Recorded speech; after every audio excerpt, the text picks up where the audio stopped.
علیکم ناظرین، کیسے ہیں آپ سب؟ میری دعا ہے کہ اللہ تبارک و تعالیٰ کے فضل و کرم سے آپ جہاں کہیں بھی ہوں گے ٹھیک ہوں گے، اور اللہ تبارک و تعالیٰ کی ذات آپ تمام دیکھنے اور سننے والے لوگوں کو اپنے حفظ و امان میں رکھے۔ تو جی ہاں ناظرین، گزشتہ روز جو ہے وہ بلوچستان میں جو واقعہ ہوا ہے کہ ایک لڑکی ہے، اس نے جو ہے وہ پسند کی شادی کا اپنی فیملی والوں کو، اپنے رشتہ داروں کو اور اپنے خاندان کو کہا ہے۔ لڑکی کی عمر جو ہے وہ 22 سالہ بتائی جا رہی ہے غیر مصدقہ اطلاعات کے مطابق، اور لڑکے کی عمر جو ہے وہ 32 سال بتائی جا رہی ہے۔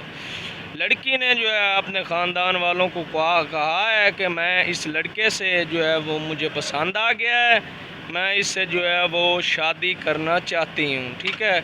اور غیر مصدقہ اطلاعات کے مطابق جو اطلاعات ہمیں موصول ہوئی ہیں وہ یہ ہیں کہ ان کا جو ہے وہ نکاح بھی ہو چکا تھا، ٹھیک ہے۔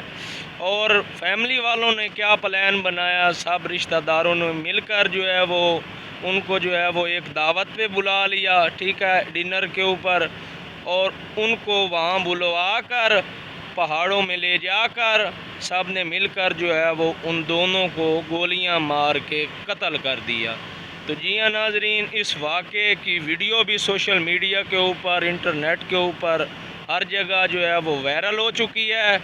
اس کے متعلق جو ہے وہ آپ کیا کہتے ہیں کہ ایک غیرت کے نام پہ وہ جو ہے فیملی والے کہہ رہے ہیں، جو اس کا باپ ہے اور فیملی والے تمام لوگ، کہ ہم نے غیرت کے نام پہ جو ہے وہ قتل کیا ہے اور اس قبیلے کے سردار ہیں؟ کیا انہوں نے یہ ٹھیک کیا ہے یا نہیں کیا؟ آپ اس کے متعلق کیا کہتے ہیں؟